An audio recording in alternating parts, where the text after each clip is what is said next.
ನಾವು ದೇವರ ವಾಕ್ಯಕ್ಕೆ ಹೋಗುವ. 1 ಸಮುವೇಲ 2ನೇ ಅಧ್ಯಾಯ 30ನೇ ವಚನ.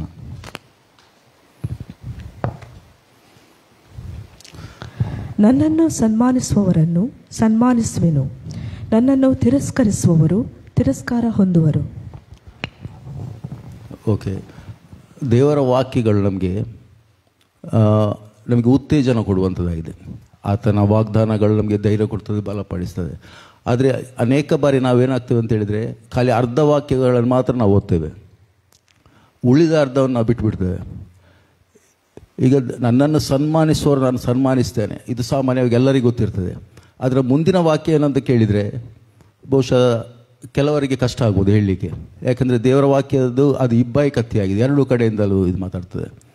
ನನ್ನನ್ನು ಸನ್ಮಾನಿಸೋರು ಸನ್ಮಾನಿಸ್ತೇನೆ ಎಂಬುದಾಗಿ ದೇವರ ವಾಕ್ಯ ಹೇಳ್ತದೆ. ಅದೇ ರೀತಿಯಾಗಿ ನನ್ನನ್ನು ತಿರಸ್ಕರಿಸೋರು ನಾನು ತಿರಸ್ಕಾರ ಹೊಂದುವರು ಎಂಬುದಾಗಿ ಕೂಡ ಹೇಳ್ತದೆ. ನಾವು ಇದು ಒಬ್ಬ ಮನುಷ್ಯನ ಆ ಜೀವಿತದ ಮೂಲಕವಾಗಿ ನಮಗೆ ಏನು ಒಂದು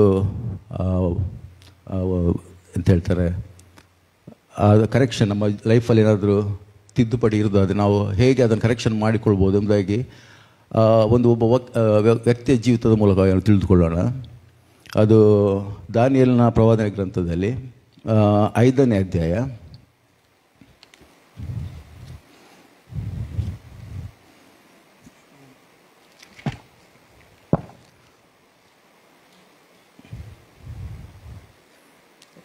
5ನೇ 1 ಮತ್ತು 2 ವಚನ ಓದಿಕೊಳ್ಳುವ. ರಾಜನಾದ ಬೆಲ್ತೆಚರನು ತನ್ನ ರಾಜ್ಯದ ಮುಖಂಡರಲ್ಲಿ 1000 ಮಂದಿಗೆ ಔತಣವನ್ನು ಮಾಡಿಸಿ ಆ 1000 ಜನರ ಕಣ್ಣೆದುರಿಗೆ ತಾನು ದ್ರಾಕ್ಷಾರಸವನ್ನು ಕುಡಿದನು. ಅದನ್ನು ಸವಿಯುತ್ತಾ ಯೆರೂಸಲೇಮಿನ ದೇವಾಲಯದೊಳಗಿಂದ ತನ್ನ ತಂದೆಯಾದ ನೆಬೂಕದ್ನೆಚ್ಚರನು ಎತ್ತಿಕೊಂಡು ಬಂದಿದ್ದ ಬೆಳ್ಳಿ ಬಂಗಾರಗಳ ಪಾತ್ರೆಗಳಲ್ಲಿ ತಾನು ತನ್ನ ಮುಖಂಡರು ಪತ್ನಿಯರು ಕುಡಿಯುವುದಕ್ಕಾಗಿ ಅವುಗಳನ್ನು ತರುವಂತೆ ಆಜ್ಞಾಪಿಸಿದನು. ಓಕೆ, ಈ ವಾಕ್ಯ ಬಗ್ಗೆ ನಮಗೆ ಅರ್ಥ ಆಗಬೇಕಿದ್ರೆ ಸ್ವಲ್ಪ ನಮಗೆ ಹಿಸ್ಟ್ರಿದ ಬಗ್ಗೆ ಸ್ವಲ್ಪ ಗೊತ್ತಿರಬೇಕಾಗ್ತದೆ. ಯಾಕಂತ ಹೇಳಿದರೆ ಇದು ನಡೆದಂಥ ಸಂಗತಿ ಕ್ರಿಸ್ತಪೂರ್ವ 600 ಮತ್ತು 500 ಮಧ್ಯದಲ್ಲಿ ನಡೆದಂಥ ಈ ಘಟನೆಗಳಿದೀಗ ದೇವರ ವಾಕ್ಯದಲ್ಲಿ ಪ್ರವಾದನೆ ಮೂಲಕ ತಿಳಿಸಲ್ಪಟ್ಟಂತೆ ಮೊದಲು ಆ ಈಜಿಪ್ಷಿಯನ್ ಎಂಪರರ್ ಏನಿತ್ತು ಆ ಸಮಯದಲ್ಲಿ ಕ್ರಿಸ್ತಪೂರ್ವ 600ಕ್ಕಿಂತ ಮುಂಚಿತವಾಗಿ ನೋಡೋದಾದರೆ ಈಜಿಪ್ಷಿಯನ್ ಅದು ಟೆಕ್ನಾಲಜಿ ತುಂಬ ಬೆಳೆದಿದ್ದಂಥ ಆ ದೇಶ ಆಗಿತ್ತು. ಇಡೀ ಲೋಕದಲ್ಲಿ ಅತಿ ಹೆಚ್ಚಾದ ಆ ರಥಬಲಗಳನ್ನು ಹೊಂದಿರುವಂಥ ಒಂದು ದೇಶ ಆಗಿತ್ತು. ಅದರ ನಂತರ ದೇವರ ವಾಕ್ಯದ ಪ್ರಕಾರ ಏನು ಪ್ರವಾದನೆಗಳು ಬಂತು, ಅದರ ನಂತರ ಬ್ಯಾಬಿಲೋನ್ ಪ್ರಭುತ್ವ ಅದು ಸಾಮ್ರಾಜ್ಯ ಈ ಲೋಕದಲ್ಲಿ ರೂಲ್ ಮಾಡಿತ್ತು. ಇವರ ಆಡಳಿತ ನೋಡೋದಾದರೆ ಕ್ರಿಸ್ತಪೂರ್ವ 605ರಿಂದ 539ರವರೆಗೆ ಇವರು ಬಲಿಷ್ಠರಾಗಿ ಒಂದು 66 ವರ್ಷಗಳ ಕಾಲ ಬಲಿಷ್ಠವಾಗಿ ಇದ್ದಂಥ ಒಂದು ಸಾಮ್ರಾಜ್ಯ ಆಗಿತ್ತು. ಬ್ಯಾಬಿಲೋನ್ ಅರಸನಾದಂಥ ನೆಬೂಕದ್ನೆಚ್ಚರನು ಯೆರೂಸಲೇಮನ್ನು ಸೂರೆ ಮಾಡಿ, ಅಂದರೆ ಯೆರೂಸಲೇಮಿನ ಮೇಲೆ ಅದು ಅಂದರೆ ಮೊದಲೇ ತಿಳಿಸಲ್ಪಟ್ಟಂತೆ ಅದರಲ್ಲಿಂದ ಎಲ್ಲ ವಸ್ತುಗಳನ್ನು ತಗೊಂಡು ಹೋದ್ನ. ಅವನ ಜೀವಿತದಲ್ಲಿ ಏನೆಲ್ಲ ಏನೆಲ್ಲ ಘಟನೆಗಳು ನಡೀತು ಅದರ ಮೂಲಕವಾಗಿ ಅವನು ತಿಳಿದುಕೊಂಡ ಸರ್ವಶಕ್ತನಾದ ದೇವರು ಯಾರು ಎಂಬುದಾಗಿ. ಆದರೆ ಅವನ ನಂತರ ಕೆಲವು ಅರಸರು ಬಂದರು. ಈಗ ಇದರಲ್ಲಿ ವಾಕ್ಯದಲ್ಲಿ ಇರ್ತದೆ ತನ್ನ ತಂದೆಯಾದ ನೆಬೂಕದ್ನೆಚ್ಚರನು ತಂದ. ಆದರೆ ನಿಜವಾಗಿ ನೋಡಿದ್ರೆ ಅದು ಆತನ ತಂದೆ ನೆಬೂಕದ್ನೆಚ್ಚರನಲ್ಲ, ಒಂದು ನೆಬೂಕದ್ನೆಚ್ಚರನ ಮಗನಾದ ನೆಬೋನಿದಾನ್. ಅವನು ಸುಮಾರು 12 ವರ್ಷಗಳ ಕಾಲ ನೆಬೂಕದ್ನೆಚ್ಚರ ನಂತರ 12 ವರ್ಷಗಳ ಕಾಲ ಬ್ಯಾಬಿಲೋನಲ್ಲಿ ಇದ್ದುಕೊಂಡು ಅವನು ಆಳಿದ ಅಂತ ಚರಿತ್ರೆ ಹೇಳ್ತದೆ. ಬ್ಯಾಬಿಲೋನ್ ಅಂದರೆ ಈಗ ಪ್ರೆಸೆಂಟ್ ಇರಾಕ್. ಅದರಲ್ಲಿ ಅದು ನಿಜವಾಗಿ ಮರುಭೂಮಿ ಆಗಿದ್ರು ಕೂಡ ಅದನ್ನು ಅವರ ಆ ಜ್ಞಾನದ ಮೂಲಕವಾಗಿ ಅವರ ಅದನ್ನು ಆ ವೈಭವದ ಪ್ರದೇಶನಾಗಿ ಮಾರ್ಪಡಿಸಿ ಅದು ಹ್ಯಾಂಗಿಂಗ್ ಗಾರ್ಡನ್ ಈಗ ಸಿಗ್ತದೆ 7 ವಂಡರಲ್ಲಿ ಅದು ಕೂಡ ಒಂದು ಬ್ಯಾಬಿಲೋನ್ದು ಹ್ಯಾಂಗಿಂಗ್ ಗಾರ್ಡನ್ ಕೂಡ ಇದೆ ಅದರಲ್ಲಿ. ಹಾಗೆ ಅವನ ಮಗನಾದ ಏನು ನೆಬೋನಿದಾನಿದ್ದಾನೆ ಅವನ ಕಿಂಗ್ಡಮನ್ನು ನೆಬೂಕದ್ನೆಚ್ಚರ ನಂತರ ಅದನ್ನು ಸೌದಿ ಅರೇಬಿಯಾಗೆ ಶಿಫ್ಟ್ ಮಾಡಿದ. ಯಾಕಂತೇಳಿದರೆ ಅದೆಲ್ಲ ಅವರ ವರ್ಷದಲ್ಲಿದ್ದಂಥ ಎಲ್ಲ ಮಿಡ್ಲ್ ಈಸ್ಟಲ್ಲಿದ್ದಂಥ ಆ ಕೆಳಗಿನ ಪೋರ್ಷನ್ ಎಲ್ಲ ಅವರ ಕಂಟ್ರೋಲಿತ್ತು, ಅದರ ಮೇಲಿನ ಪೋರ್ಷನ್ ಎಲ್ಲ ಮೇದ್ಯ ಮತ್ತು ಪಾರಿಸಿಯರ ಕಂಟ್ರೋಲಲ್ಲಿತ್ತು. ಹೀಗೆ ಇವನು ನೆಬೂಕದ್ನೆಚ್ಚರ ನಂತರ ಅವನ ಮಗನಾದ ನೆಬೋನಿದಾನ ಅವನ ಕಿಂಗ್ಡಮನ್ನು ಸೌದಿ ಅರೇಬಿಯಾಗೆ ಶಿಫ್ಟ್ ಮಾಡ್ತಾನೆ. ಶಿಫ್ಟ್ ಮಾಡಿದ ಟೈಮಲ್ಲಿ ಒಂದು 12 ವರ್ಷಗಳ ಕಾಲ ಅವನು ರೂಲ್ ಮಾಡ್ತಾನೆ. ಅವನ ನಂತರ ಅವನ ಮಗನಾದಂಥ ಬೆಲ್ಶಚ್ಚರ್ ಅವನು ಬ್ಯಾಬಿಲೋನಲ್ಲಿ ಅವನು ರೂಲ್ ಮಾಡ್ತಾನೆ. ಅವನು ಈಗ ಅವನ ರೂಲ್ ಮಾಡಲಿಕ್ಕೆ ಸ್ಟಾರ್ಟ್ ಮಾಡಿದ ಮೇಲೆ ಮೊದಲನೇದಾಗಿ ಅವನು ಕೆಲಸ ಮಾಡ್ತಾನೆ, ಇಡೀ ಅವನ ದೇಶದಲ್ಲಿದ್ದ ಅಧಿಪತಿಗಳಿಗೋಸ್ಕರವಾಗಿ ಒಂದು ಔತಣವನ್ನು ಸಿದ್ಧಪಡಿಸ್ತಾನೆ. ಈಗ ನಾವು ಅದರ ನಂತರ ಓದ್ಕೊಳ್ಳೋ ಅವನು ಏನು ಮಾಡಿದ ಅಂಥೇಳಿ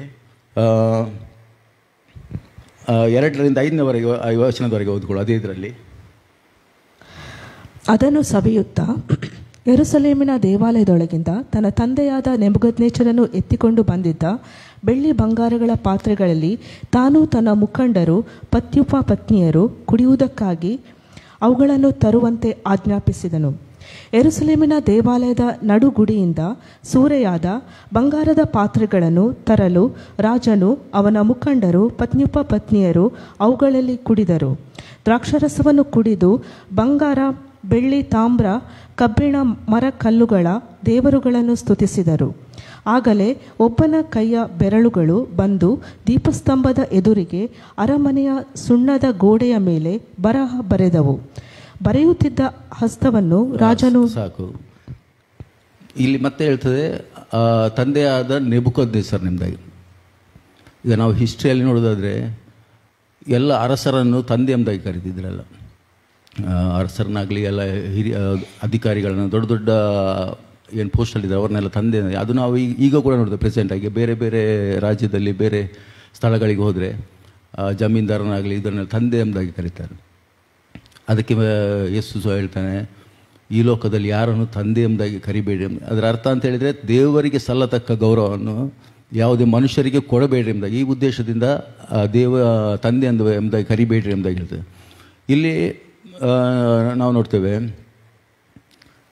ನೆಬೂಕದ್ನೆಚ್ಚರನ ಏನು ಯೆರೂಸಲೇಮಿನ ದೇವಾಲಯದಿಂದ ತಂದಿದ್ದ ಪಾತ್ರೆ ಇದೆಯಲ್ಲ, ಅದನ್ನು ತಂದು ತನ್ನ ಭಂಡಾರದಲ್ಲಿ ಇರಿಸಿದ್ದನು. ಈಗ ಬೆಲ್ಶಚ್ಚರ್ ಅಂತ ಹೇಳಿದರೆ ಅವನ ಹೆಸರಿನ ಅರ್ಥವೇ ಬಾಳನೇ ನಿನ್ನನ್ನು ಸಂರಕ್ಷಿಸಲಿ ಎಂಬುದಾಗಿ ಆತನ ಹೆಸರಿನ ಒಂದು ಅರ್ಥ ಆಗಿದೆ. ಇವನೀಗ ಏನು ಮಾಡಿದ ಸಂಗತಿ ಅದೇ ಆಕಸ್ಮಿಕ ಅಲ್ಲ ಪ್ರಿಯರೇ, ಯಾಕಂದರೆ ಇದು ಪರ್ಪಸ್ಲಿ ಅವನು ಮಾಡಿದಂಥದ್ದು. ಯಾಕಂದರೆ ಇವನಿಗೆ ಗೊತ್ತಿತ್ತು ನೆಬೂಕದ್ನೆಚ್ಚರನ ಜೀವಿತದಲ್ಲಿ ಏನೆಲ್ಲ ನಡೆದಿದೆ, ದೇವರಿಂದ ಅವನಿಗೆ ಆ ದೇವರ ಸರ್ವಶಕ್ತನೆಂಬುದಾಗಿ ಅವನ ಅರಿವಿಗೆ ಬಂದಂಥ ಘಟನೆಗಳು ಎಲ್ಲವೂ ಅವನಿಗೆ ಗೊತ್ತಿದೆ. ಅದಾದ ನಂತರ ಕೂಡ ಈ ವ್ಯಕ್ತಿ ಏನು ಮಾಡಿದ ಅಂತ ಹೇಳಿದರೆ, ಯೆರೂಸಲೇಮಿನ ದೇವಾಲಯ ತಂದಿದ್ದ ಆ ಪಾತ್ರೆಗಳನ್ನು ತರಲಿಕ್ಕೆ ಹೇಳ್ತಾರೆ. ಈಗ ಪಾತ್ರೆಯಲ್ಲಿ ಅಂಥ ದೊಡ್ಡ ವಿಶೇಷಗಳೇನಿಲ್ಲ ಪ್ರಿಯರೇ, ಯಾಕಂತೇಳಿದರೆ ಅವನ ರಾಜ್ಯದಲ್ಲಿ ಚಿನ್ನ ಬೆಳ್ಳಿಗೇನು ಕೊರತೆ ಇರಲ್ಲ, ಬೇಕಾದಷ್ಟಿತ್ತು. 90 ಫೀಟ್ ಹೈಟದ್ದು ಬಂಗಾರದ ಪ್ರತಿಮೆ ಮಾಡಿದಂಥ ಆ ದೇಶದಲ್ಲಿ ಚಿನ್ನದ ಪಾತ್ರೆಗಳೇನು ಕೊರತೆ ಇರಲಿಲ್ಲ. ಆದರೆ ಈ ವ್ಯಕ್ತಿ ಯಾಕೆ ಈ ಪಾತ್ರೆಗಳನ್ನು ತರಲಿಕ್ಕೆ ಹೇಳ್ತಾರೆ ಅಂತ ಹೇಳಿದರೆ, ಪರ್ಪಸ್ಲಿ ದೇವರನ್ನು ಅಂದರೆ ಗೇಲಿ ಮಾಡೋದಕ್ಕೋಸ್ಕರವಾಗಿ. ಅಂದರೆ ದೇವರಿಗಿಂತ ತನ್ನ ಸಾಮರ್ಥ್ಯ ಏನು, ತನ್ನ ದೇವರುಗಳ ಆ ಶಕ್ತಿ ಏನೆಂಬುದನ್ನು ಜನರ ಮುಂದೆ ತೋರಿಸಿಕೊಳ್ಳುವುದಕ್ಕೋಸ್ಕರವಾಗಿ ಇದನ್ನು ತಗೊಂಡು ಬರ್ತಾನೆ. ಇವನ ಮನುಷ್ಯನ ಅವನ ಮನಸ್ಸಿನಲ್ಲಿ ಆಲೋಚನೆಯಲ್ಲಿ ಅನೇಕ ವರ್ಷಗಳಿಂದ ಆ ದ್ವೇಷ ಇತ್ತು.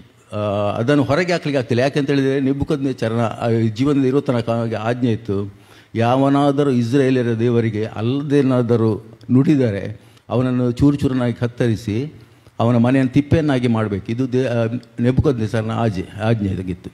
ಈಗ ಇದನ್ನು ಮೀರಿ ಅವನು ಏನು ಮಾಡಲಿಕ್ಕೆ ಆಗ್ತಿರಲಿಲ್ಲ. ಇವನ ಮನಸ್ಸಲ್ಲಿ ಅನೇಕ ವರ್ಷಗಳಿಂದ ದ್ವೇಷ ಇದ್ದರೂ ಕೂಡ ಅವನು ಅದನ್ನು ಕಾರ್ಯರೂಪದಲ್ಲಿ ಅದನ್ನು ಮಾಡಲಿಕ್ಕೆ ಸಾಧ್ಯ ಆಗಿರಲಿಲ್ಲ. ಯಾವಾಗ ಇವನ ತಂದೆಯು ಅವನ ಕಿಂಗ್ಡಮನ್ನು ಸೌದಿ ಅರೇಬಿಯಾಗೆ ಶಿಫ್ಟ್ ಮಾಡಿದ್ನ, ಇವನಿಗೆ ಆ ಬ್ಯಾಬಿಲೋನ್ದ ಆಧಿಪತ್ಯ ಸಿಕ್ಕಿತ. ಆ ಟೈಮಲ್ಲಿ ಅವನಿಗೆ ಒಂದು ಅವಕಾಶ ಸಿಕ್ಕಿತು. ಅವನಲ್ಲಿದ್ದ ಆ ದ್ವೇಷ ಅದನ್ನು ಹೊರಗೆ ಹಾಕಲಿಕ್ಕೆ ಬೇಕಾಗಿ ಈಗ ಅದನ್ನು ತನ್ನ ಕ್ರಿಯೆಗಳ ಮೂಲಕವಾಗಿ ತೋರಿಸಿದ. ಅಂದರೆ ಅದು ಉದ್ದೇಶಪೂರ್ವಕವಾಗಿ. ಈಗ ಅದನ್ನು ಭಂಡಾರದಲ್ಲಿ ಯಾಕೆ ಇಟ್ಟಿದ್ರು ಪಾತ್ರೆ?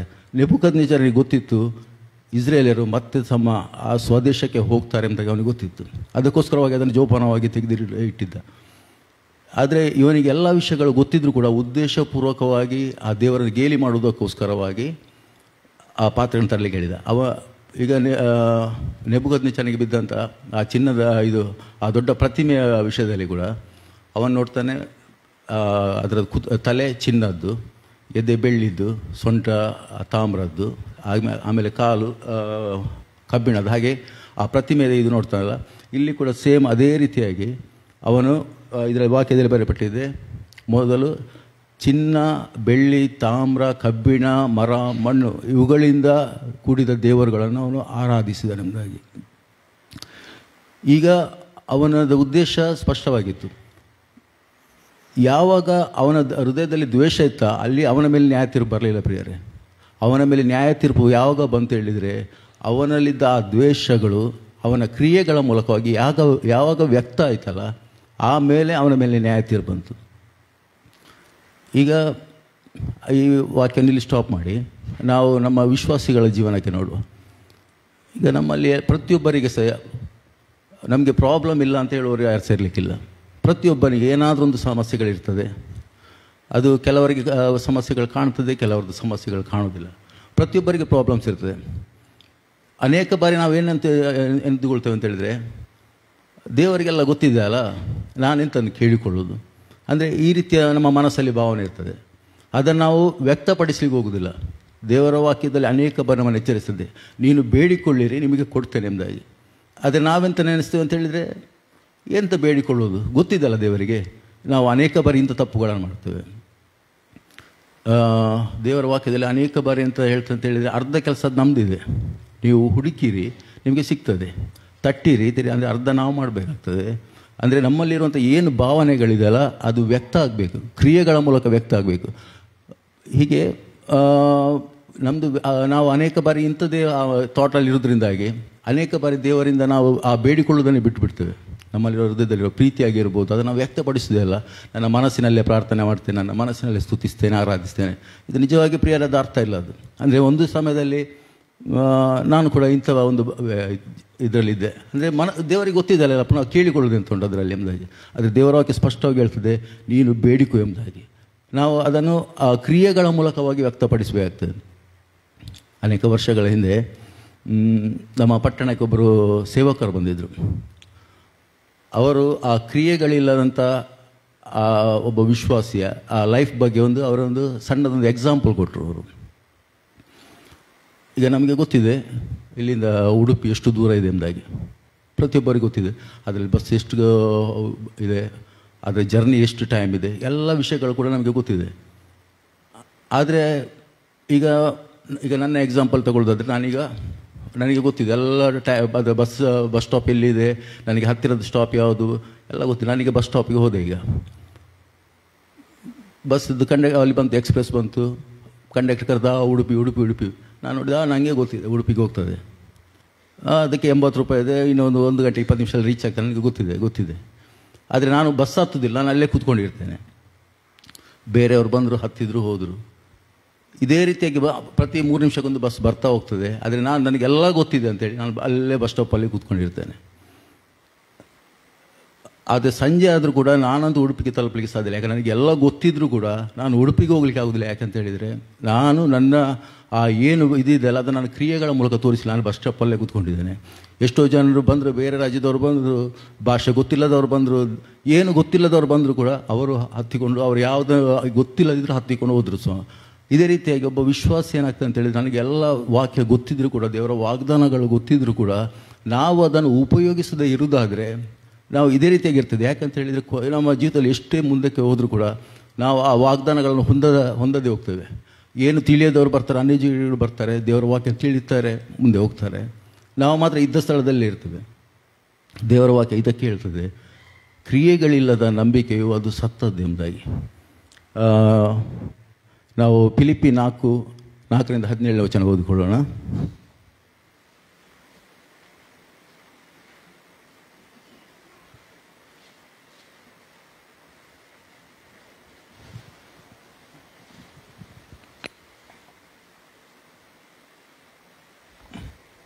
ಫಿಲಿಪಿಯವರಿಗೆ ಬರೆದ ಪತ್ರಿಕೆ 4ನೇ ಅಧ್ಯಾಯ 4ನೇ ವಚನದಿಂದ 7ನೇ ವಚನದವರೆಗೆ.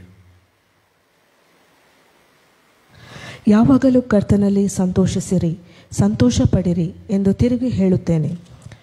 ನಿಮ್ಮ ಸೈರಣೆಯು ಎಲ್ಲ ಮನುಷ್ಯರಿಗೆ ಗೊತ್ತಾಗಲಿ. ಕರ್ತನು ಹತ್ತಿರವಾಗಿದ್ದಾನೆ. ಯಾವ ಸಂಬಂಧವಾಗಿಯೂ ಚಿಂತೆ ಮಾಡದೆ ಸರ್ವ ವಿಷಯದಲ್ಲಿ ದೇವರ ಮುಂದೆ ಕೃತಜ್ಞತಾಸ್ತುತಿಯನ್ನು ಪ್ರಾರ್ಥನೆ ವಿಜ್ಞಾಪನೆಗಳನ್ನು ಮಾಡುತ್ತಾ ನಿಮಗೆ ಬೇಕಾದುದನ್ನು ತಿಳಿಯಪಡಿಸಿರಿ. ದೇವರ ವಾಕ್ಯ ಸ್ಪಷ್ಟವಾಗಿ ಹೇಳ್ತದೆ, ನಿಮಗೆ ಬೇಕಾದದನ್ನು ನೀವು ತಿಳಿಯಪಡಿಸಿರಿ ಎಂಬುದಾಗಿ. ಆದರೆ ಅನೇಕ ಬಾರಿ ನಮ್ಮ ಅಜ್ಞಾನದಿಂದಾಗಿ, ನಮ್ಮ ಆಲಸ್ಯದಿಂದಾಗಿ ನಾವು ಇದನ್ನು ನಮ್ಮ ಕ್ರಿಯೆಗಳ ಮೂಲಕವಾಗಿ ನಾವು ತೋರಿಸಿದ ಹೋಗ್ತೇವೆ. ದೇವರ ವಾಕ್ಯ ಸ್ಪಷ್ಟವಾಗಿ ಹೇಳ್ತದೆ, ಆತನು ನಮ್ಮನ್ನು ಮಕ್ಕಳೆಂಬುದಾಗಿ ಕರೆದಿದ್ದಾನೆ, ಆತನು ಪರಲೋಕದ ತಂದೆಯಾಗಿದ್ದಾನೆ, ನಮಗೆ ಅಧಿಕಾರ ಇದೆ, ದೇವರ ಬಳಿಗೆ ಹೋಗುವಂಥ ಅಧಿಕಾರ ನಮಗಿದೆ, ಆತ ನಮ್ಮ ತಂದೆ ಆಗಿದ್ದಾನೆ. ಎಲ್ಲ ವಿಷಯದಲ್ಲಿ ನಮಗೆ ಯಾವುದೇ ರೀತಿಯ ಪ್ರಾಬ್ಲಮ್ ಇದ್ದರೂ ಕೂಡ ನಾವು ಆತನ ಸನ್ನಿಧಿಗೆ ನೇರವಾಗಿ ಹೋಗ್ಬೋದು. ಯಾಕಂದರೆ ಆತ ನಮ್ಮನ್ನು ಪ್ರೀತಿಸುವ ತಂದೆ ಆಗಿದ್ದಾನೆ, ಆತನ ಖಂಡಿತವಾಗಿ ಉತ್ತರ ಕೊಟ್ಟೇ ಕೊಡ್ತಾನೆ. ಆದರೆ ಅನೇಕ ಬಾರಿ ನಾವು ಆ ವಾಕ್ಯವನ್ನು ಸರಿಯಾಗಿ ಅರ್ಥ ಮಾಡಿಕೊಳ್ಳದೇ ಇರುವುದರಿಂದಾಗಿ ನಾವು ಅದನ್ನು ಖಾಲಿ ನಮ್ಮ ಮನಸ್ಸಿನಲ್ಲಿ ಪ್ರಾರ್ಥನೆ ಮಾಡ್ತೇನೆ, ಮನಸ್ಸಿನಲ್ಲಿ ನಾನು ದೇವರು ಸ್ತುತಿಸ್ತೇನೆ, ಇಂಥ ನಮ್ಮ ಕ್ರಿಯೆಗಳ ಮೂಲಕವಾಗಿ ನಮ್ಮ ನಂಬಿಕೆಯನ್ನು ತೋರಿಸದೆ ನಾವು ಅದನ್ನು ಕಳ್ಕೊಳ್ತಾ ಇದ್ದೇವೆ. ನಾವು ಈಗ ಮತ್ತೆ ಬೆಲ್ಶಚ್ಚರನ ಲೈಫಿಗೆ ಹೋಗುವ. ಅದೇ ಅಧ್ಯಾಯದ ದಾನಿಯೇಲನ 5ರಲ್ಲಿ 8ರಿಂದ 12ನೇ ವಚನದವರೆಗೆ ಓದ್ಕೊಳ್ಳುವ. ಆಸ್ಥಾನ ವಿದ್ವಾಂಸರೆಲ್ಲರೂ ಬಂದು ನೋಡಿದರು, ಆದರೆ ಆ ಬರಹವನ್ನು ಓದುವುದಕ್ಕೂ ಅದರ ಅರ್ಥವನ್ನು ರಾಜನಿಗೆ ತಿಳಿಸುವುದಕ್ಕೂ ಅವರಲ್ಲಿ ಯಾರಿಂದಲೂ ಆಗಲಿಲ್ಲ. ಆಗ ರಾಜನಾದ ಬೆಲ್ಶಚ್ಚರನು ಬಹಳ ಕಳವಳಗೊಂಡು ಕಳೆಗುಂದಿದನು. ಅವನ ಮುಖಂಡರು ಬೆಪ್ಪಾದರು. ರಾಜನು ಮತ್ತು ಮುಖಂಡರು ಆಡಿದ ಮಾತುಗಳು ರಾಣಿಗೆ ಮುಟ್ಟಲು ಆಕೆಯು ಔತಣದ ಶಾಲೆಗೆ ಬಂದು, ರಾಜನೇ, ಚಿರಂಜೀವಿಯಾಗಿರು, ನಿನ್ನ ಮನಸ್ಸು ಕಳವಳಗೊಳ್ಳದಿರಲಿ, ನಿನ್ನ ಮುಖ ಕಳೆಗುಂದದಿರಲಿ, ಪರಿಶುದ್ಧ ದೇವರುಗಳ ಆತ್ಮವು ನೆಲೆಸಿರುವ ಒಬ್ಬನು ನಿನ್ನ ರಾಜ್ಯದಲ್ಲಿ ಇದ್ದಾನೆ.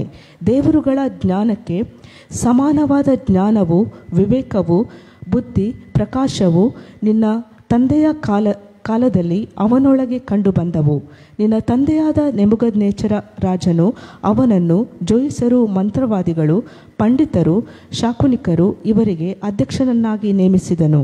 ಹೌದು, ಬೆಲ್ಶಚ್ಚರನೆಂಬ ಅಡ್ಡ ಹೆಸರನ್ನು ರಾಜನಿಂದ ಹೊಂದಿದ ಈ ದಾನಿಯೇಲನಲ್ಲಿ ಪರಮ ಬುದ್ಧಿಯು, ಜ್ಞಾನವು, ವಿವೇಕವು, ಕನಸುಗಳ ಅರ್ಥವನ್ನು ತಿಳಿಸುವ ಜಾಣತನವು, ಒಗಟು ಬಿಡಿಸುವ ಚಮತ್ಕಾರವು, ಗುಂಜು ಗಂಟು ಬಿಚ್ಚುವ ಚಾತುರ್ಯವು ತೋರಿ ಬಂದದರಿಂದಲೇ ಹಾಗೆ ನೇಮಿಸಿದನು. ಈಗ ಈ ದಾನಿಯೇಲನನ್ನು ಕರೆಯಿಸಿದರೆ ಅವನು ಬರಹದ ಅರ್ಥವನ್ನು ವಿವರಿಸುವನು ಎಂದಳು. ಓಕೆ, ಇಲ್ಲಿ ಬೆಲ್ಶಚ್ಚರನಿಗೆ ಆ ಗೋಡೆ ಮೇಲೆ ಬರೆದಂಥ ಬರಹ ಅವನಿಗೆ ತುಂಬ ಭಯ ಹುಟ್ಟಿಸಿತು. ಅವನಿಗೆ ಈಗ ಇವನೆಂತ ಮಾಡ್ತಾನಂತ ಅದರ ಅರ್ಥವನ್ನು ತಿಳಿಸ್ಲಿಕ್ಕೆ ಬೇಕಾಗಿ, ವಿವರಿಸಲಿಕ್ಕೆ ಬೇಕಾಗಿ ಎಲ್ಲ ಅವನ ಆಸ್ಥಾನದ ಎಲ್ಲ ಆ ಜೋಯಿಸರನ ಮಂತ್ರವಾದಿಗಳನ್ನ ಕಳಿಸ್ತಾನೆ, ಅದರದ್ದು ಎಕ್ಸ್ಪ್ಲೈನ್ ಮಾಡಲಿಕ್ಕೆ ಏನು ಬರೆದಿದ್ದಾರೆ ಅಂತ ಎಂಬುದಾಗಿ. ಆದರೆ ಯಾರಿಗೂ ಆಗದೆ ಹೋದ್ರಿಂದ ಅಲ್ಲಿದ್ದಂಥ ರಾಣಿಯು ಹೇಳ್ತಾಳೆ, ಅರಸನಾದ ನೆಬೂಕದ್ನೆಚ್ಚರ ಕಾಲದಲ್ಲಿದ್ದಂಥ ಒಬ್ಬ ಆ ಜ್ಞಾನಿಯ ವಿಷಯವಾಗಿ, ಆ ದಾನಿಯೇಲನ ವಿಷಯವಾಗಿ ಹೇಳ್ತಾಳೆ, ಅವನನ್ನು ಕರೆಸಿದರೆ ನಿನಗೆ ಅದು ಅದರದ್ದು ಎಲ್ಲ ಏನಿದೆ ಅದನ್ನು ಎಕ್ಸ್ಪ್ಲೈನ್ ಮಾಡ್ಬೋದು ಎಂಬುದಾಗಿ. ಈಗ ದಾನಿಯೇಲನ ಲೈಫ್ ನೋಡಿಕೊಳ್ಳುವ. ದಾನಿಯೇಲನು ತನ್ನ ಬಾಲ್ಯ ಪ್ರಾಯದಲ್ಲಿಯೇ ಸೆರೆಯಾಗಿ ಒಯ್ಯಲ್ಪಟ್ಟಂಥದ್ದು, ಇಸ್ರಾಯೇಲಿಂದ ಸೆರೆಯಾಗಿ ಒಯ್ಯಲ್ಪಟ್ಟ. ಅವನು ಅನೇಕ ಅಪ್ಸ್ ಆ್ಯಂಡ್ ಡೌನ್ಸ್. ಅವನು ಚರಿತ್ರೆ ನೋಡಿದ 86ನೇ ವರ್ಷದಲ್ಲಿ ಮತ್ತೆ ಪರ್ಷ್ಯದಿಂದ ರಿಟರ್ನ್ ಬಂದ ಎಂಬುದಾಗಿ ದೇವರ ವಾಕ್ಯ ಹೇಳ್ತಾ. ಅವನು ಮತ್ತೆ ಇದಕ್ಕೆ ಯೆರೂಸಲೇಮಿಗೆ ಬಂದವನು. ಅದರ ಮಧ್ಯದಲ್ಲಿ ಅವನಿಗೆ ಅನೇಕ ವೇರಿಯೇಷನ್ಗಳಾಯಿತು. ನೆಬೂಕದ್ನೆಚ್ಚರನ ಕಾಲದಲ್ಲಿ ಅವನು ಘನವಾಗಿ ಏರಿಸಲ್ಪಟ್ಟ. ಅದರ ನಂತರ ಅವನನ್ನು ಯಾಕಂತೇಳಿದರೆ ಅವನನ್ನು ಮತ್ತೆ ಮೂಲೆ ಗುಂಪು ಮಾಡಿದರು. ಉದ್ದೇಶ ಏನಂತೇಳಿದರೆ, ಒಬ್ಬ ವಿದೇಶದಿಂದ ಬಂದಂಥ ಒಬ್ಬ ಗುಲಾಮನ ನಮ್ಮ ಮಧ್ಯದಲ್ಲಿ ಉನ್ನತ ಇದರಲ್ಲಿರುವಂಥದ್ದು ಅವ್ರಿಗೆ ಇಷ್ಟ ಆಗಲಿಲ್ಲ ಅವರಿಗೆ. ಯಾಕಂದರೆ ನೆಬೂಕದ್ನೆಚ್ಚರನಿಗೆ ಗೊತ್ತಿತ್ತು ದಾನಿಯೇಲನ ದೇವರು ಯಾರೆಂಬುದೇ ಗೊತ್ತಿತ್ತು, ಅದಕ್ಕಾಗಿ ಆತನನ್ನು ಘನಪಡಿಸಿದನು. ಆದರೆ ಅವನ ನಂತರ ಬಂದಂಥವರಿಗೆ ಒಂದೇ ಕಾಣ್ತಿದ್ದದು, ಅವನನ್ನು ಹೇಗಾದರೂ ಮಾಡಿ ಕೆಳಗೆ ಆಗಬೇಕು. ಯಾಕಂತೇಳಿದರೆ ಅನ್ಯ ದೇಶದಿಂದ ಬಂದಿದ್ದಾನೆ, ಗುಲಾಮನಾಗಿ ಬಂದಿದ್ದಾನೆ, ನಮ್ಮ ದೇಶದಲ್ಲಿ ದೊರೆತನ ಮಾಡ್ತಿದ್ದಾನೆ, ಇವನನ್ನು ಮೂಲೆಗೆ ಹಾಕಬೇಕೆಂಬುದಾಗಿ ಅವರ ಉದ್ದೇಶ ನೆರವೇರಿತು. 12 ವರ್ಷಗಳ ಕಾಲ ಅವನು ಯಾರಿಗೂ ಕಾಣದಂತೆ ಅವನು ಮೂಲೆಗೆ ಹೋಗಿಬಿಟ್ಟ. ಯಾಕಂದರೆ ಅದು ಅವನ ಮಗನ ನೆಬೂಕದ್ನೆಚ್ಚರನ ಮಗನಾಗಲಿ ಅವನ ಮೊಮ್ಮಗನಾಗಲಿ ಅವನ ಗಣನೆಗೆ ತಗೊಳ್ಳಿಲ್ಲ ಅವನನ್ನು. ಆದರೆ ಮತ್ತೆ ಒಂದು ದಿವಸ ಬಂತು, ಅವನನ್ನು ಅವರು ಜ್ಞಾಪಕ ಮಾಡಿಕೊಳ್ಳುವಂಥ ದಿವಸ ಬಂತು. ಈಗ ನಮ್ಮದು ಲೈಫಲ್ಲಿ ನಾವು ನೋಡುವ ಅನೇಕ ನಾವು ಇದೇ ರೀತಿ ಅಪ್ಸ್ ಆ್ಯಂಡ್ ಡೌನ್ಸ್ ಇರ್ತವೆ ನಮಗೆ. ಈಗ ಜಾಬ್ಸಲ್ಲಿರ್ಬೋದು, ಜಾಬ್ಸಲ್ಲಿ ಮ್ಯಾನೇಜ್ಮೆಂಟ್ ಚೇಂಜ್ ಆಗ್ತದೆ ಕೆಲವು ಸಲ, ಇಲ್ಲಾಂದರೆ ಅದು ಜನ್ರೇಷನ್ ಚೇಂಜ್ ಆಗ್ತದೆ, ತಂದೆಯವರ ಆಡಳಿತ ಇರ್ತದೆ, ಆಮೇಲೆ ಮಕ್ಕಳ ಕೈಗೆ ಬರ್ತದೆ. ಒಂದು ಸಮಯದಲ್ಲಿ ನಾವು ಘನವಾಗಿದ್ದಂಥ ನಮ್ಮ ಲೈಫು ಒಂದು ಟೈಮಲ್ಲಿ ಮತ್ತೆ ಅದು ನಾವು ಮರೆಯಲ್ಪಡುವಂಥ ಸ್ಥಿತಿಗೆ ಬರ್ತದೆ. ಅದ್ರ ದೇವರ ವಾಕ್ಯ ಹೇಳ್ತದೆ, ನಾನು ನಿನ್ನನ್ನು ಎಂದಿಗೂ ಮರೆಯುವುದಿಲ್ಲ ಎಂಬುದಾಗಿ. ನಾವು ಯಾವ ಸ್ಥಳದಲ್ಲಿ ಏನು ತಗ್ಗಿಸಲ್ಪಟ್ಟಿದ್ದೋ ಅದೇ ಸ್ಥಳದಲ್ಲಿ ಮತ್ತೆ ನಮ್ಮನ್ನು ಮೇಲಕ್ಕೆತ್ತುವಂಥ ದೇವರಾಗಿದ್ದಾನೆ. ನಮ್ಮದು ಲೈಫಲ್ಲಿ ಅನೇಕ ಬಾರಿ ಇಂಥದ್ದು ಎಕ್ಸ್ಪೀರಿಯನ್ಸ್ಗಳಾಗ್ತದೆ. ನಮ್ಮ ರಿಲೇಷನ್ಸಲ್ಲಿರ್ಬೋದು, ಇಲ್ಲ ನಮ್ಮ ಪರಿಚಯದವರಲ್ಲಿ, ಇಲ್ಲ ನಮ್ಮ ಕೆಲಸದಲ್ಲಿ ಅನೇಕ ಬಾರಿ ನಾವು ಮರೆತು ಹೋಗುವಂಥ ಸ್ಥಿತಿ ಬರ್ತದೆ. ಆದರೆ ದೇವರು ಹೇಳ್ತಾನೆ, ನಾನೇನನ್ನು ಎಂದಿಗೂ ಮರೆಯೋದಿಲ್ಲ, ನಾನು ಮತ್ತೆ ಮೇಲಕ್ಕೆತ್ತುತ್ತೆ ಎಂಬುದಾಗಿ. ದಾನಿಯೇಲನನ್ನು ಅವರು ಮತ್ತೆ ಮೇಲಕ್ಕೆ ದೇವರೆತ್ತಿದನು. ದಾನಿಯೇಲನ ಮತ್ತೆ ಎಂಡ್ ಟೈಮ್ ನೋಡೋದಾದರೆ, ಬೆಲ್ಶಚ್ಚರನ ಆಡಳಿತ ಅಂತ್ಯ ಆದ ನಂತರ ಮೇದ್ಯ ಕಿಂಗ್ ದಾರಿವೇಶನ ಅವನ ಅಧಿಕಾರದಲ್ಲಿ ಕೂಡ ಅವನು ಘನವಂತನಾಗಿ ಬಾಳಿದ. ಅವನ ನಂತರ ಬಂದಂಥ ಪರ್ಷಿಯನ್ ಕಿಂಗ್ ಸೈರಸ್, ಅವನ ಮೂಲಕವಾಗಿ ಅವನಿಗೆ ಬಿಡುಗಡೆಯನ್ನು ಹೊಂದಿ ಮತ್ತೆ ಯೆರೂಸಲೇಮಿಗೆ ಬಂದ. ಅವನ ಅಂತ್ಯ ಜೀವನದ ಎಂಡ್ ಟೈಮನ್ನೆಲ್ಲ ಜೆರುಸಲೇಮಲ್ಲಿ ಕಳೆದ ಘನವಂತನಾಗಿ ಅವನು ಬದುಕಿದವನು. ದೇವರು ಯಾರನ್ನು ಆರಿಸಿಕೊಳ್ತಾನೆ ಪ್ರಿಯರೇ, ನಮಗೆ ಬರ್ತದೆ ಅಪ್ಸ್ ಆ್ಯಂಡ್ ಡೌನ್ಸ್ ಸುಮಾರು ಬರ್ತದೆ ಲೈಫಲ್ಲಿ. ಆದರೆ ನಮಗೆ ಗೊತ್ತಿರಬೇಕು ನಮ್ಮ ದೇವರು ಯಾರು ಎಂಬುದಾಗಿ. ಆತನು ಎಂದಿಗೂ ನಮ್ಮನ್ನು ಮರೆಯದ ದೇವರಾಗಿರ್ತಾನೆ. ಜನರು ಮರೆತು ಬಿಡ್ತಾರೆ, ಆದರೆ ದೇವರು ನಮ್ಮನ್ನು ಯಾವತ್ತೂ ಮರೆಯೋದಿಲ್ಲ. ದಾನಿಯೇಲನನ್ನು ಮತ್ತೆ ಆತನ ಮೇಲಕ್ಕೆತ್ತಿದ ಪ್ರಿಯರೇ, ಜನರ ನೆನಪಿಗೆ ಬರುವಂತೆ ಮಾಡಿದ. ಅದರ ನಂತರ ಏನಾಯ್ತು ಎಂಬುದಾಗಿ ನಾವು ನೋಡ್ಕೊಳ್ಳುವ. ನೆಕ್ಸ್ಟ್ ದಾನಿಯೇಲನ ಅದೇ ಅಧ್ಯಾಯದಲ್ಲಿ 24 ಮತ್ತು 24ರಿಂದ 28ನೇ ವಚನ ಓದಿಕೊಳ್ಳು. ಹೀಗಿರಲು ಆ ಹಸ್ತವು ದೇವರ ಸನ್ನಿಧಿಯಿಂದ ಬಂದು ಈ ಬರಹವನ್ನು ಬರೆಯಿತು. ಬರೆದ ಬರಹವು ಇದೆ: ಮೆನೆ ಮೆನೆ ತೆಕೆಲ್ ಉಫರ್ಸೀನ್. ಇದರ ಅರ್ಥವು ಹೀಗಿದೆ: ಮೆನೆ ಅಂದರೆ ದೇವರು ನಿನ್ನ ಆಳಿಕೆಯ ಕಾಲವನ್ನು ಲೆಕ್ಕಿಸಿ ಕೊನೆಗಾಣಿಸಿದ್ದಾನೆ. ತೆಕೆಲ್ ಅಂದರೆ ನೀನು ತಕ್ಕಡಿಯಲ್ಲಿ ತೂಗಲ್ಪಟ್ಟು ಕಡಿಮೆಯಾಗಿ ಕಂಡುಬಂದಿದ್ದಿ. ಪೆರೆಸ್ ಅಂದರೆ ನಿನ್ನ ರಾಜ್ಯವು ಭಿನ್ನವಾಗಿ ಮೇದ್ಯರಿಗೂ ಪಾರಸ್ಯರಿಗೂ ಕೊಡಲ್ಪಟ್ಟಿದೆ ಎಂದು ಅರಿಕೆ ಮಾಡಿದನು. ಆಗ ಬೆಲ್ಶಚ್ಚರನು ಆಜ್ಞಾಪಿಸಲು ದಾನಿಯೇಲನಿಗೆ ಧೂಮ್ರ ವಸ್ತ್ರವನ್ನು ಹೊದಿಸಿ ಅವನ ಕೊರಳಿಗೆ ಚಿನ್ನದ ಹಾರವನ್ನು ಹಾಕಿ, ಈತನು ರಾಜ್ಯದ 3 ಮುಖ್ಯಾಧಿಕಾರಿಗಳಲ್ಲಿ ಒಬ್ಬನಾದನು ಎಂದು ಪ್ರಕಟಿಸಿದರು. ಸಾಕು. ಈಗ ದಾನಿಯೇಲನು ಬರ್ತಾನೆ. ದಾನಿಯೇಲ್ ಬಂದಾಗ ದಾನಿಯೇಲ್ ಅವನಿಗೆ ಅನೇಕ ಇದನ್ನು ತೋರಿಸ್ತಾನೆ, ಬಹುಮಾನಗಳನ್ನು. ನೀನು ನನಗೆ ಹೇಳಿದ್ದು ಇದೆಲ್ಲ ಕೊಡ್ತೇನೆ. ಆದರೆ ಅವನು ದೇವರಿಗೆ ಭಯಪಡೋನಾದರೆ ಇದನ್ನು ಯಾವುದನ್ನು ಅವನು ಅಕ್ಸೆಪ್ಟ್ ಮಾಡಲಿಲ್ಲ. ಅವನು ಹೇಳ್ತಾನೆ, ನಾನು ಅರ್ಥವನ್ನೇ ಹೇಳ್ತೇನೆ, ಆದರೆ ಇನ್ನು ಬಹುಮಾನಗಳು ನನಗೆ ಯಾವುದು ಸಹ ಬೇಡ ಎಂಬುದಾಗಿ. ಬರೆಯಲ್ಪಟ್ಟಂಥ ಪದಗಳನ್ನ ಕೇವಲ 4 ಪದಗಳು ಬರೆಯಲ್ಪಟ್ಟಿದ್ದು: ಮೆನೆ ಮೆನೆ ತೆಕೆಲ್ ಉಪರ್ಸೀನ್. ಜೋಯಿಸರೆಲ್ಲ ಬಂದರು, ಅದನ್ನು ನೋಡಿದ್ರು, ಏನು ಅರ್ಥ ಆಗಲಿಲ್ಲ ಏನಂತ ಎಂಬುದಾಗಿ. ಸಿಮಿಲರ್ ವರ್ಡ್ ನಾವು ಪರ್ಷಿಯನ್ ಮತ್ತು ಅರಾಮಿಕ್ ಭಾಷೆಯಲ್ಲಿ ನೋಡೋದಾದರೆ ಮಿನಾ ಮಿನಾ ಶೆಕೆಲ್ ಪರ್ಸಿಯನ್ ಅಂತ ಎಂಬುದಾಗಿ ಅದರ ಅರ್ಥ ಬರ್ತದೆ. ಮಿನಾ ಅಂದರೆ ಮತ್ತು ಶೆಕೆಲ್ ಅಂತ ಹೇಳಿದರೆ, ಒಂದು ಶೆಕೆಲ್ ಅಂದರೆ ಆಲ್ಮೋಸ್ಟ್ 10 to 14 ಗ್ರಾಮ್ಸ್ ಸಿಲ್ವರ್ ಆಗ್ತದೆ. ಅಂಥ 60 ಕಾಯಿನ್ಗಳನ್ನು ಸೇರಿಸಿದ್ರೆ ಒಂದು ಮಿನಾ ಆಗ್ತದೆ. ಇಲ್ಲಿ ಬರೆಯಲ್ಪಟ್ಟಿದೆ ಮಿನಾ ಮಿನಾ ಶೆಕೆಲ್ ಪರ್ಸಿನ್. ಅಂದರೆ ಈಗ ನಮ್ಮ ಭಾಷೆಯಲ್ಲಿ ಹೇಳೋದಾದರೆ, ಈಗ ನಮ್ಮಲ್ಲಿ ₹1 ಇದೆ. ರೂಪಾಯಿಗೆ ಅಂತ ಹೇಳಿದರೆ ಅದು 100 ಪೈಸೆ ಸೇರಿದರೆ ₹1 ಆಗ್ತದೆ. ಹಾಗೆ 60 ಶೇಕಲ್ ಸೇರಿದರೆ ಒಂದು ಮಿನ ಆಗ್ತದೆ. ಈಗ ನಮ್ಮ ಭಾಷೆಯಲ್ಲಿ ಹೇಳೋದಾದರೆ ರೂಪಾಯಿ ಪೈಸಾ ಪರ್ಷಿಯಾ ಈ ಥರ ಬರೆದ್ರೆ ಓದಲಿಕ್ಕೆ ಕಷ್ಟ ಉಂಟು ಎಂಥದ್ರದ್ದು ಮೀನಿಂಗ್ ಎಂಬುದಾಗಿ. ಆದರೆ ದಾನಿಯೇಲನಿಗೆ ದೇವರ ಜ್ಞಾನ ಇದ್ರೆ ಅದನ್ನು ಎಕ್ಸ್ಪ್ಲೇನ್ ಮಾಡ್ತಾನೆ. ಮೊದಲನೇದು ಮೀನಾ ಅಂತ ಹೇಳಿದರೆ ಕೌಂಟೆಡ್, ನಿನ್ನನ್ನು ಲೆಕ್ಕಿಸಿದ್ದಾನೆ ಎಂಬುದಾಗಿ. ಎರಡನೇದು ಮೀನಾ ಅಂತ ಹೇಳಿದರೆ ನಿನ್ನನ್ನು ಆಡಳಿತನ ಕೊನೆಗಾಣಿಸಿದ್ದಾನೆ ಎಂಬುದಾಗಿ. ಮೂರನೇದು ಶೆಕೆಲ್ ಅಂತ ಹೇಳಿದರೆ ನೀನು ಕಡಿಮೆಯಾಗಿ ಕಂಡು ಬಂದಿದ್ದೆ, ತೂಕ ಮಾಡಲು ಕಡಿಮೆಯಾಗಿ ಕಂಡು ಬಂದಿದ್ದೆ ಎಂಬುದಾಗಿ. ಕೊನೆಯದಾಗಿ ಪರ್ಷಿಯನ್ ಅಂತ ಹೇಳಿದರೆ ನಿನ್ನದು ಏನು ಆಡಳಿತವನ್ನು ಅದನ್ನು ನಿನ್ನಿಂದ ತೆಗೆದು ಪರ್ಷಿಯ ಹಾಗೂ ಮೇದ್ಯನಿಗೆ ಕೊಡಲ್ಪಟ್ಟಿದೆ ಎಂಬುದಾಗಿ. ಆ ಸಿಂಪಲ್ ವರ್ಡ್ ಅಂದರೆ ತಕ್ಕಡಿಯಲ್ಲಿ ಅವನಿಗೇನು ಜವಾಬ್ದಾರಿ ಕೊಡಲ್ಪಟ್ಟಿತ್ತ ಅವನು ದೇವರ ಸನ್ನಿಧಿಯಲ್ಲಿ ಕಡಿಮೆಯಾಗಿ ಕಂಡು ಬಂದವನು. ಅವನಿಗೆ ದೇವರನ್ನು ಘನಪಡಿಸ್ಬೋದಿತ್ತು. ನೆಬೂಕದ್ನೆಚ್ಚರನ ಜೀವಿತದಲ್ಲಿ ಏನನ್ನು ಅವನು ಕಂಡುಕೊಂಡಿದ್ದಾನ, ಏನು ಅನುಭವಿಸಿದ್ದನು ಅದನ್ನು ಇವನು ಅದನ್ನು ಯಾಕೆಂತ ಹೇಳಿದರೆ ಅವನು ಅದನ್ನು ತಿಳಿಯಲಿಕ್ಕೆ ಆಗದಂತೆ ಅವನ ದೇವರುಗಳಿದ್ದ ಅಭಿಮಾನ ಇದೆಯಲ್ಲ, ಆ ಧರ್ಮದ ಅಭಿಮಾನ ಅದು ಅವನ ಕಣ್ಣನ್ನು ಕುರುಡು ಮಾಡಿತ್ತು. ಯಾಕೆಂದರೆ ಸರ್ವಶಕ್ತನು ಯಾರು ಎಂಬುದಾಗಿ ತಿಳಿಯದಂತೆ ಅವನ ಕಣ್ಣನ್ನು ಕುರುಡು ಮಾಡಿತ್ತು. ಈಗ ನಮ್ಮ ಸರೌಂಡಿಂಗಲ್ಸ್ ನಾವು ನೋಡ್ತೇವೆ. ನಾವು ನಮ್ಮನ್ನು ಈಗ ಅಂತ ಹೇಳ್ತಾರೆ ವಿದೇಶದ ದೇವರನ್ನು ಅವಲಂಬಿಸುವವರು. ಈಗ ದಾನಿಯೇಲನನ್ನು ಕೂಡ ಅದೇ ರೀತಿಯಾಗಿ ಅವ್ರು ತಿಳ್ಕೊಂಡು ವಿದೇಶದ ದೇವರನ್ನು ಅವಲಂಬಿಸುವವರು ಅಂತೇಳಿ ನಮ್ಮ ಈಗ ಸರೌಂಡಿಂಗಲ್ಸ್ ಇದೇ ರೀತಿಯಾಗಿ ಸಿಚುವೇಶನ್ ಹೇಳ್ತದೆ.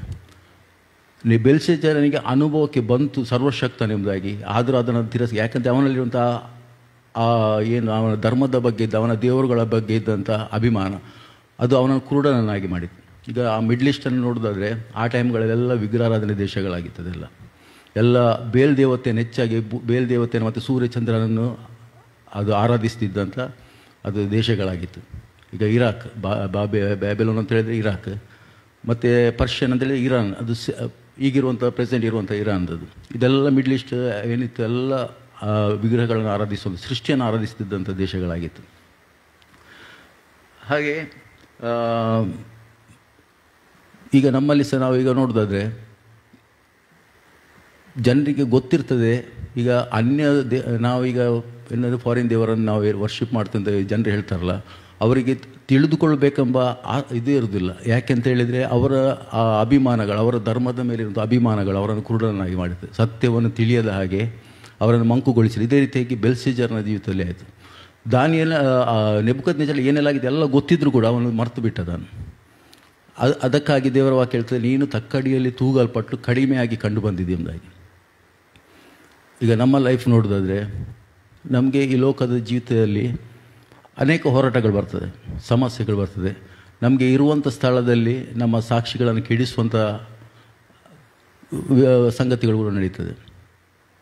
ಎಕ್ಸಾಂಪಲ್, ಈಗ ನಾನು ನಂದು ಬಗ್ಗೆ ಹೇಳೋದಾದರೆ, ನಾನೊಂದು ಸಂಸ್ಥೆಯಲ್ಲಿ ಒಂದು ಕೆಲಸ ಮಾಡ್ತಿದ್ದೇನೆ. ನನಗೆ ನನ್ನದೇ ಆದ ಕೆಲವು ಜವಾಬ್ದಾರಿಗಳಿದೆ. ಈಗ ನಮಗೆ ಬೇಕಿದ್ದ ಮೆಟೀರಿಯಲ್ಸ್ ರಿಕ್ವೈರ್ಮೆಂಟ್ಸ್ ಏನಿದೆ ಅದನ್ನು ಪರ್ಚೇಸ್ ಮಾಡುವಂಥ ಇದು ಅದು ಆ ಕೆಲಸ ನನ್ನದಾಗಿದೆ. ಏನಾದರೂ ಅಗತ್ಯ ಇರುವಂಥ ರಿಕ್ವೈರ್ಮೆಂಟ್ಸ್ಗಳು. ಈಗ ನಮಗೆ ಆ ಮೆಟೀರಿಯಲ್ಸ್ ಸಪ್ಲೈ ಮಾಡಲಿಕ್ಕೆ ಕೆಲವು ಕಂಪನಿಗಳಿರುವಾಗ ಅವರಲ್ಲಿ ಕಾಂಪಿಟೇಷನ್ ಇರ್ತದೆ, ಅದು ಆರ್ಡ್ರ್ ತೊಗೊಳ್ಲಿಕ್ಕೆ ಬೇಕಾಗಿ. ಡೈರೆಕ್ಟಾಗಿ ಹೇಳ್ತಾರೆ, ನಿಮಗೆ ಇಷ್ಟು % ಕಮಿಷನ್ ಕೊಡ್ತೇವೆ, ಆರ್ಡ್ರ್ ನಮಗೆ ಕೊಡಿ ಎಂಬುದಾಗಿ. ಆದರೆ ದೇವರ ವಾಕ್ಯ, ಈಗ ಜನರೇನು ಹೇಳ್ತಾರೆ ಅಂತ ಹೇಳಿದರೆ, ಸಿಕ್ಕಿದ ಅವಕಾಶವನ್ನು ಇದ್ರ ಉಪಯೋಗಿಸ್ಕೊಳ್ಬೇಕೆಂಬುದಾಗಿ. ಇದು ಲೋಕದ ಮಾತು. ಆದರೆ ನಮಗೆ ದೇವರ ವಾಕ್ಯ ಹೇಳ್ತದೆ, ವಾಕ್ಯವನ್ನು ನಾವು ತಿಳಿದಿರೋದಾದ್ರೆ ಇದನ್ನು ನಮಗೆ ಮಾಡಲಿಕ್ಕೆ ಕಷ್ಟ ಆಗ್ತದೆ. ಇದು ಅನೇಕ ಸಂಗತಿಗಳಲ್ಲಿ ನಮಗೆ ಲಾಭವಾಗಿದ್ದ ಸಂಗತಿಗಳನ್ನು ನಾವು ಅದನ್ನು ನಷ್ಟ ಎಂದು ಎನ್ನಿಸ್ತೇವೆ. ಯಾಕಂತ ಹೇಳಿದರೆ ದೇವರ ವಾಕ್ಯದ ನಿಮಿತ್ತವಾಗಿ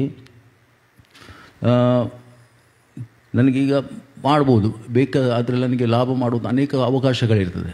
ಆದರೆ ನಾನು ಮಾಡೋದಿಲ್ಲ. ಯಾಕಂತ ಹೇಳಿದರೆ ದೇವರಿಗೆ ಭಯಪಡ್ತೇನೆ. ಇನ್ನೊಂದೇನಂತ ಹೇಳಿದರೆ, ದೇವರ ಸನ್ನಿಧಿಯಲ್ಲಿ ನಾನು ಕಡಿಮೆಯಾಗಿ ಕಂಡು ಬರಲಿಕ್ಕೆ ನಾನು ಇಷ್ಟಪಡೋದಿಲ್ಲ, ತೂಕ ಮಾಡಲ್ಪಟ್ಟು.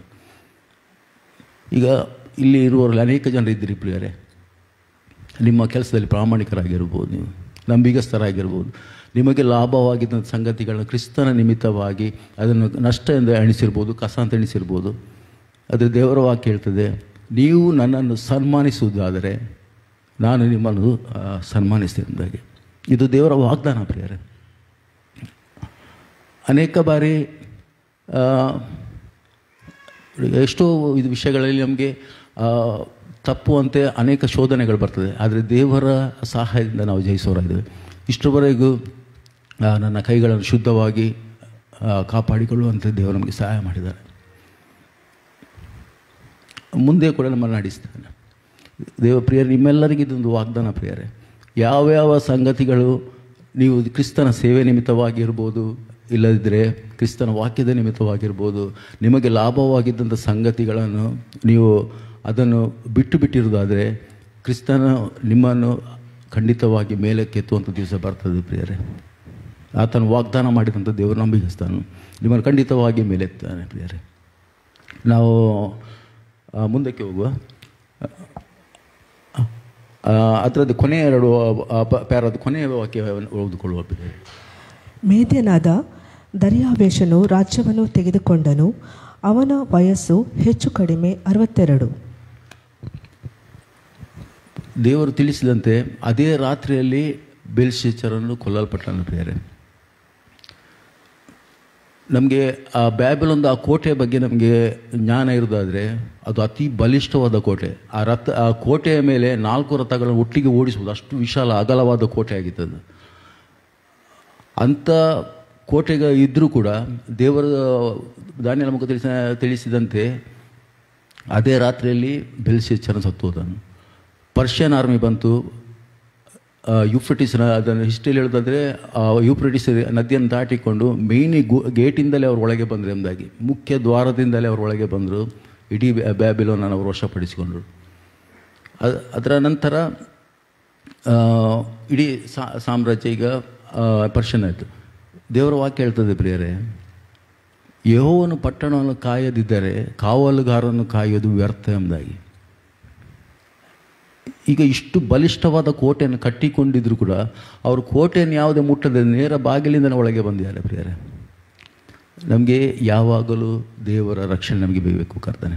ಲೋಕದ ಬೇರೆ ಯಾವುದೇ ಸಂಗತಿಗಳಿಗಿಂತ ಹೆಚ್ಚಾಗಿ ದೇವರ ನಡೆಸುವಿಕೆ, ಆತ ನಮ್ಮನ್ನು ಕಾಯಬೇಕು.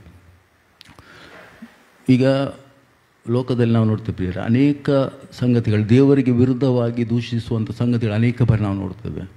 ಲಾಸ್ಟ್ ಕ್ಯಾಲಿಫೋರ್ನಿಯಾದಲ್ಲಿ ಇದ್ದಂಥ ಆ ಬೆಂಕಿ ಆಕಸ್ಮಿಕ ಆಗಿರ್ಬೋದು, ಇಲ್ಲಾಂದರೆ ಬ್ರೆಜಿಲಲ್ಲಿ ಬಹುಶಃ ನಿಮಗೆ ಗೊತ್ತಿರ್ಬೋದು, ರಿಯೋ ಡಿ ಜನೈರೋದಲ್ಲಿ 2022 ಅವರು ಟ್ಯಾಬ್ಲೋಗಳನ್ನು ಪ್ರದರ್ಶನ ಮಾಡಿದರು. ನೇರವಾಗಿ ದೇವರ ಸೃಷ್ಟಿಯನ್ನು ಗೇಲಿ ಮಾಡುವಂಥದ್ದು, ಯೇಸುವನ್ನು ಗೇಲಿ ಮಾಡುವಂಥ ಆ ಟ್ಯಾಬ್ಲೋವನ್ನು ಅವರು ಪ್ರದರ್ಶನ ಮಾಡಿದರು. ಅದರಲ್ಲಿ ಏನಂತಾರೆ, ದೇವರನ್ನು ನೇರವಾಗಿ ಗೇಲಿ ಮಾಡುವಂಥದ್ದು. ಈಗ ಕ್ಯಾಲಿಫೋರ್ನಿಯಾದಲ್ಲಿ ಕೂಡ ಸೇಮ್ ಆಯಿತು. ಆದರೆ ದೇವರ ವಾಕ್ಯ ಹೇಳ್ತದೆ, ನನ್ನನ್ನು ಎದುರಿಸುವವರನ್ನು ನಾನು ಎದುರಿಸ್ತೇನೆ ಎಂಬುದಾಗಿ. ಅದು ರಿಯೋ ಡಿ ಜನೈರೋದಲ್ಲಿ ನಡೆಯುವಂಥ ಏನು ಪ್ರೋಗ್ರಾಮ್ ಇದೆ ಅದು 1 ವಾರಗಳ ಪ್ರತಿ ವರ್ಷ ನಡೀತದೆ. ಜನವರಿ ಟೈಮಲ್ಲಿ ನಡೀತದೆ. 1 ವಾರಗಳ ಕಾಲ ಅದು ನಡೀತದೆ. ಎಲ್ಲ ಫಾರಿನ್ ಟೂರಿಸ್ಟ್ನವ್ರು ಬರ್ತಾರೆ, ಸುಮಾರು ಜನ ಬರ್ತಾರೆ, ಲಕ್ಷಕ್ಕಿಂತ ಮೇಲೆಗೆ ಎಷ್ಟೋ ಲಕ್ಷ ಜನ ಬರ್ತಾರೆ. ಈಗ ಅವರಿಗೆ ಗೊತ್ತಿಲ್ಲ ಅಲ್ಲಿ ಟ್ಯಾಬ್ಲೋದಲ್ಲಿ ಯಾವ ರೀತಿಯಲ್ಲಿ ಪ್ರದರ್ಶನ ಮಾಡ್ತಾರೆ ಎಂಬುದಾಗಿ. ಬರ್ತಾರೆ, ನೋಡ್ತಾರೆ, ಸಿಲ್ಲೆ ಹೊಡಿತಾರೆ, ಕೇಕೆ ಹೊಡಿತಾರೆ. ಅವರಿಗೆ ಗೊತ್ತಿಲ್ಲ ಆ ಸೃಷ್ಟಿಯಾಗಿ ವಿರುದ್ಧವಾಗಿ ಅಸಹ್ಯವಾದಂಥ ಆ ಟ್ಯಾಬ್ಗಳನ್ನು ಪ್ರದರ್ಶನ, ಅದಕ್ಕೆ ಸಹ ಚಪ್ಪಲ್. ಅವ್ರಿಗೆ ಗೊತ್ತಿಲ್ಲ ತಾವು ದೇವದೂಷಣೆಯಲ್ಲಿ ಪಾಲುಗಾರ ಆಗ್ತಿದ್ದು ಅಂತ ಅವ್ರಿಗೆ ಗೊತ್ತಿಲ್ಲ. ಇಲ್ಲ ಆ ಯೇಸುವಿನ ನಿಮಿತ್ತವಾಗಿ ಗೇಲಿಯಾಗಿ ಒಂದು ಟ್ಯಾಬ್ಲೋ ಮಾಡಿದ್ದು, ಅದರಲ್ಲಿ ಕೂಡ ಅವರಿಗೆ ಗೊತ್ತಿಲ್ಲ ತಾವು ಕೂಡ ಆ ಇದರಲ್ಲಿ ಗೇಲಿ ಮಾಡೋದ್ರಲ್ಲಿ ತಾವು ಕೂಡ ಭಾಗಿಯಾಗಿದ್ದೇವೆ ಎಂಬುದಾಗಿ. ಆ ದೇಶದ ಮೇಲೆ ಪನಿಷ್ಮೆಂಟ್ ಬಂತು ಪ್ರಿಯರೇ. ಒಂದೇ ದಿವಸದಲ್ಲಿ 21 ಇಂಚಿಗಳ ಮಳೆ. ಅದು ಉಳಿದ ಪ್ರೋಗ್ರಾಮ್ ಎಲ್ಲ ಕ್ಯಾನ್ಸಲ್ ಆಯ್ತಲ್ಲ. ಅದು 1 ವಾರ ನಡೆಯಬೇಕಿದ್ದ ಪ್ರೋಗ್ರಾಮ್ ಕಾಲ 2 ದಿವಸದಲ್ಲಿ ನಿಂತೋಯ್ತದು. ದೊಡ್ಡದಾದ ಅನಾಹುತ ಆಯಿತು ಆ ದೇಶದಲ್ಲಿ. ಆದರೆ ಆಗ ದೇಶದಲ್ಲಿದ್ದ ಕ್ರೈಸ್ತರು ವಿಶ್ವಾಸಿಗಳೆಲ್ಲ ಸೇರಿಕೊಂಡು ಒಟ್ಟಾಗಿ ಫುಟ್ಬಾಲ್ ಸ್ಟೇಡಿಯಮಲ್ಲಿ ಸೇರಿ ಬಂದರು ಪ್ರಿಯರೇ, ನಮ್ಮ ದೇಶವನ್ನು ಕರುಣಿಸಿ ಎಂಬುದಾಗಿ ಪ್ರಾರ್ಥಿಸೋದಕ್ಕಾಗಿ. ಈಗ ನಮ್ಮ ಸುತ್ತ ಸರೌಂಡಿಂಗಲ್ಲಿ ನಾವು ನೋಡ್ತೇವೆ ಪ್ರಿಯ, ಅನೇಕ ಮೆರವಣಿಗೆ ನಡೀತದೆ, ಉತ್ಸವ ನಡೀತದೆ. ಅಲ್ಲಿ ದೇವರಿಗಂತೂ ಮಹಿಮೆ ಆಗೋದಿಲ್ಲ. ಅನೇಕ ಬಾರಿ ನಮಗೆ ತಿಳಿಯದೆ ಅಜ್ಞಾನದಿಂದ ನಾವು ಅದರಲ್ಲಿ ಹೋಗ್ತೇವೆ. ಎಲ್ಲಿ ದೇವರಿಗೆ ಮಾನ ಸಲ್ಲುವುದಿಲ್ಲ ಪ್ರಿಯರೇ, ಅಲ್ಲಿ ನಾವಿರೋದು ಅದು ಸರಿಯಲ್ಲ. ಅದು ಎಲ್ಲಿ ದೇವರ ನಾಮಕ್ಕೆ ದೂಷಣೆ ಆಗ್ತದಲ್ಲ, ಅಲ್ಲಿ ಖಂಡಿತ ನಾವು ಇರಬಾರ್ದು. ಯಾಕಂತೇಳಿ ಅದು ನಾವು ಆ ಇದರಲ್ಲಿ ದೂಷಣೆಯಲ್ಲಿ ಪಾಲ್ಗಾರರಾಗಬಾರ್ದು ಪ್ರಿಯರೇ. ಇದು ನಮಗೆ ಒಂದು ಎಚ್ಚರಿಕೆ. ಯಾಕಂತ ಹೇಳಿದರೆ ದೇವರ ವಾಕ್ಯದಲ್ಲಿ ನಾವು ಅರ್ಧ ಮಾತ್ರ ತಿಳ್ಕೊಳ್ಳೋದು, ಸನ್ಮಾನಿಸುವವರನ್ನು ಸನ್ಮಾನಿಸ್ತೇವೆ ಎಂಬುದಾಗಿ. ಅದು ಉಳಿದ ಅರ್ಧವನ್ನು ನಾವು ಮರೆತು ಬಿಡ್ತೇವೆ. ತಿರಸ್ಕರಿಸುವವರನ್ನು ತಿರಸ್ಕರಿಸ್ತೇವೆ ಎಂಬುದಾಗಿ. ಪ್ರಿಯರೇ, ನಾವು ನಮ್ಮ ಜೀವಿತದಲ್ಲಿ ಯಾವಾಗಲೂ ದೇವರ ಯೋಜನೆ ನಡೆಯುವಂತೆ ದೇವರು ನಮಗೆ ಸಹಾಯ ಮಾಡಲಿ, ಫಲ ಕೊಡಲಿ. ಈ ವಾಕ್ಯದ ಮೂಲಕವಾಗಿ ದೇವರು ನಿಮ್ಮನ್ನು ಆಶೀರ್ವದಿಸಲಿ.